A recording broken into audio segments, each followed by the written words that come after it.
Imagine holding a camera in your hands that costs thousands of dollars, promises Hollywood-level cinematic perfection, but leaves you wondering if you just bought a masterpiece or an incredibly expensive piece of hype. That is the intense reality of the Sony FX3 Mark II. It walks a razor-thin line between being an absolute necessity for professional filmmakers and a dangerous trap for creators who think a better camera will automatically make them a better storyteller. Sony didn't just iterate with this machine. They completely rewrote the rules of what a compact cinema camera is supposed to be. But here is the real question that is causing massive debates in production studios across America. Is the FX3 Mark II the ultimate cinematic weapon that completely obliterates the competition? Or is it a calculated luxury designed to make you spend money you don't need to? To understand why this camera is causing such a massive stir, you have to look at the landscape of modern filmmaking. We are living in an era where the demand for high-end, hyper-polished video content is at an all-time high. Netflix, Disney, and high-budget commercial clients don't just want good image quality anymore. They demand a specific look, a specific workflow, and a level of reliability that standard mirrorless cameras simply cannot provide. The original FX3 was a legendary disruptor. It was small enough to fit on a compact gimbal, yet powerful enough to be certified by Netflix for A-camera production.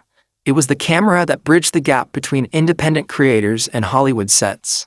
So when Sony announced the Mark II, the expectations weren't just high, they were downright astronomical. Filmmakers didn't just want a spec bump, they wanted a revolution. And Sony delivered a machine that looks and feels like it was engineered in a secret military lab.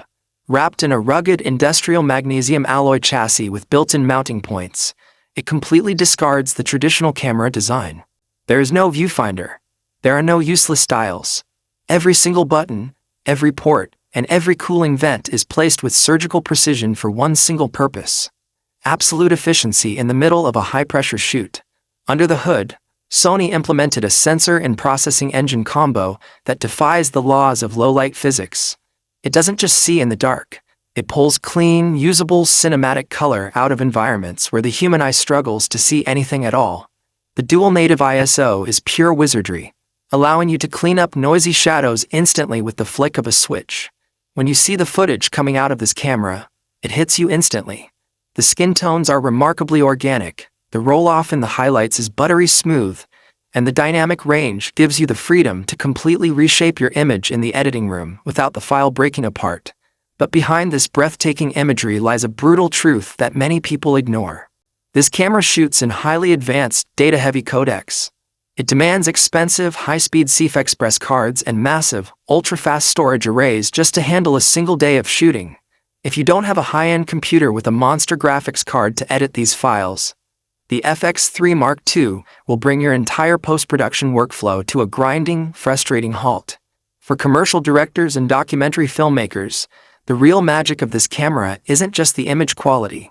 It is the reliability. There is nothing more terrifying than a camera overheating and shutting down in the middle of a paid shoot while a client